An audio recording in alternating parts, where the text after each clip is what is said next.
stand right here. Okay? All righty. Okay.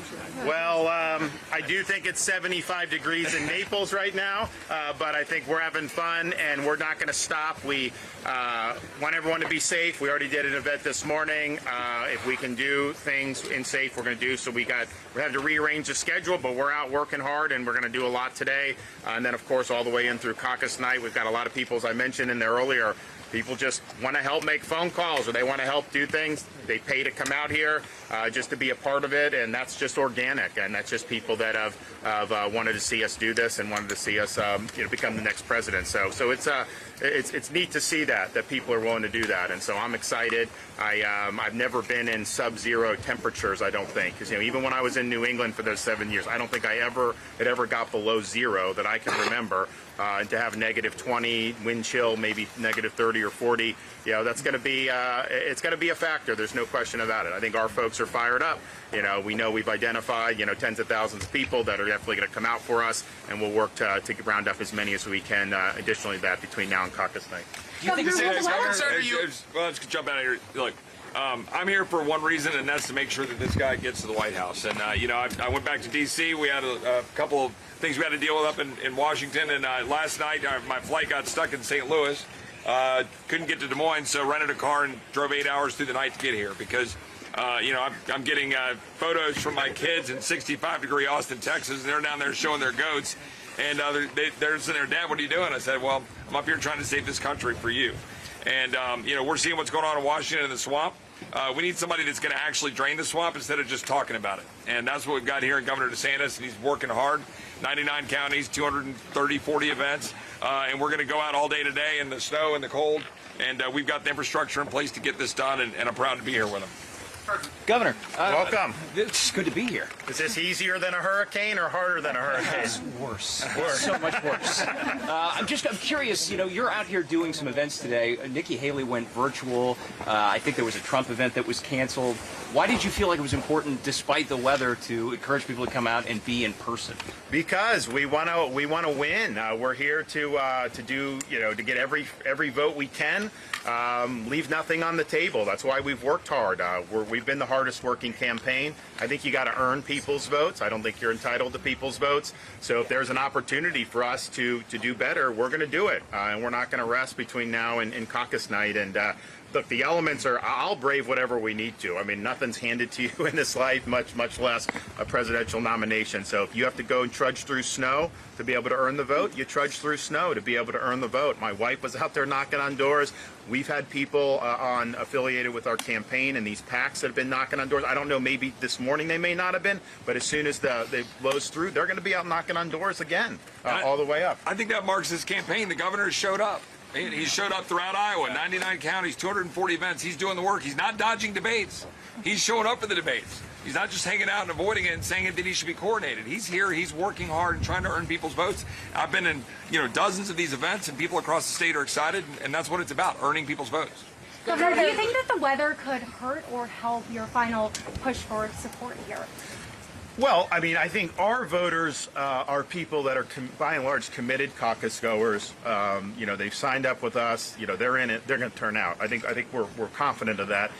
What it does for the overall turnout, I mean, nobody can forecast what the turnout's going to be. Anyone that tells you they can do that is not being honest. It's a major wild card. But I think the reason why you do an organization is because something like this can happen. And there's a machinery that goes with a caucus, no matter what, but especially now with what the weather's going to be like. So we have that infrastructure there. We have the precinct captains. We have all these people. There's so many different sites. We're covered all of them. We've got folks there. They're bringing in more people. So that puts us, I think, in a good position to do well. But who knows? I mean, I think that there's been different things been said about it. But I obviously it's going to affect it in some way. Governor, if you put a voter on the phone today who says, all this snow, low temperatures, why on earth should I come out on Monday night to caucus for you? What's your answer? You're never going to have an opportunity to have your vote count more, pack more of a punch than on Monday night. If you come out and you bring 3 or 4 of your friends to caucus for me, that's going to have a major impact as that's replicated throughout Iowa. It may be as few as 130, 140,000 people. Your vote matters a great deal on Monday night, especially given the weather. So if you care about the future of the country, if you believe in us, come out and do it, and you won't regret it. Governor, would second place be good enough for you here in Iowa?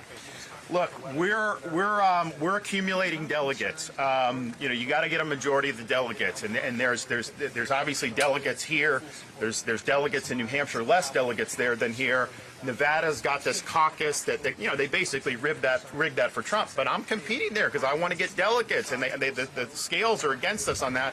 But we're going to do it. So that's the name of the game. We're doing it. I think the debate was very telling the other night, because I think it's pretty clear, as Republicans are watching that, who was able to be in command and handle all this, and who got really flustered.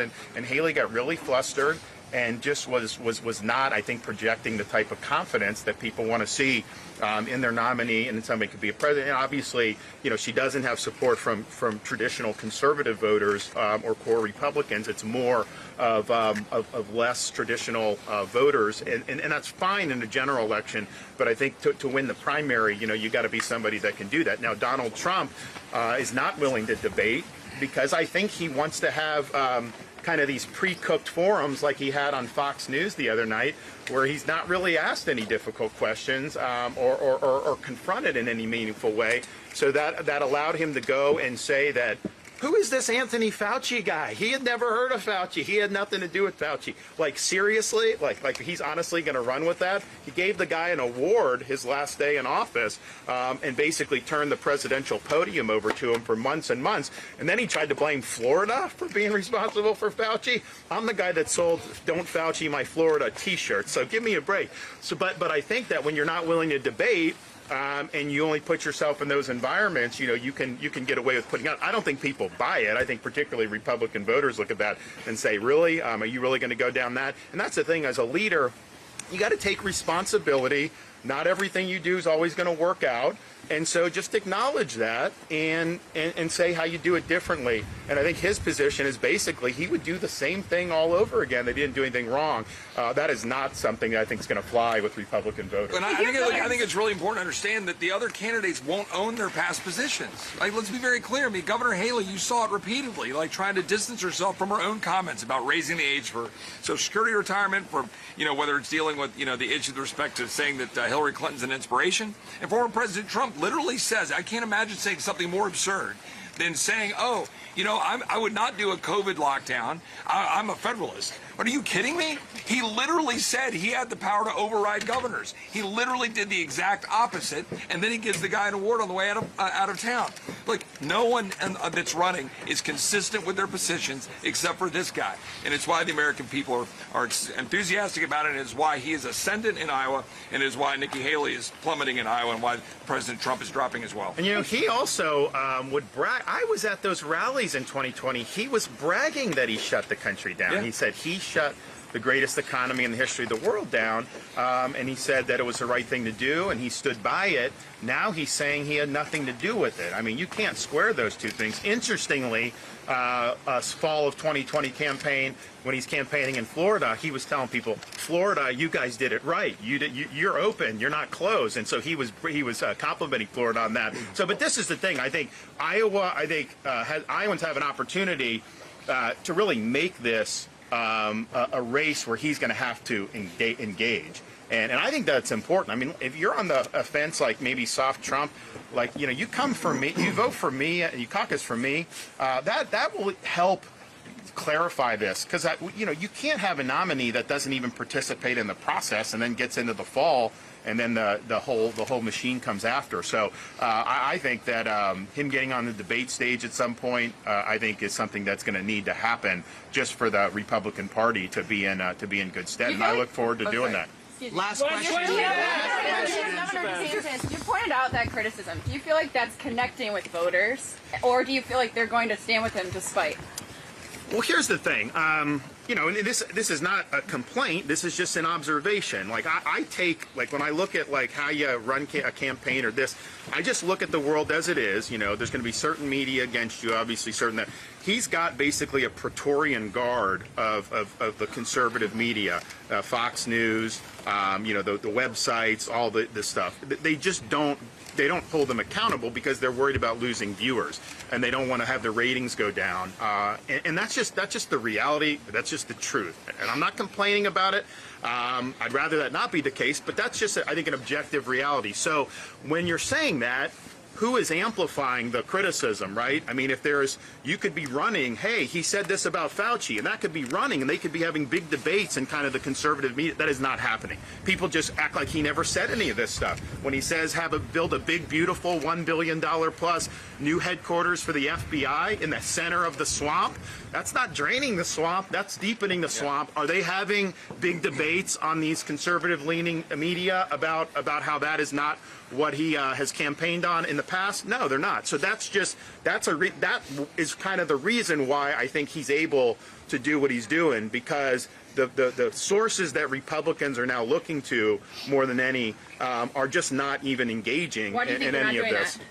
You know, you have to ask them. I mean, I think that a lot of it is rooted in audience and thinking that you can't have, you know, that type, you'll lose audience. I don't know, but the reality is that's just the case. So people will say to me, I had people come up to me in the press with the debate saying, you know, oh, you didn't go after Trump. That in the debate, that is not true. Like, if you watch the debate, I hit him on BLM, I hit him on not building the wall, the debt, not draining the swamp, Fauci, all those things. But it's different for me to just be doing that to a camera versus him being right there. That's how when you have a clash, then you guys have to cover it, and it becomes something that people start to talk about. It's different to just lob it directly into the camera. It doesn't get the same amount of legs. And so, you know, that's just the reality of what we're dealing with here. But I do think, so how much is it going to land that he's not debating? I do think it's going to hurt him on the margins. As this process goes on, it may hurt him more as he continues to stay away.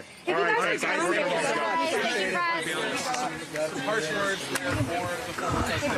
Thanks, everybody. The end of our campaign.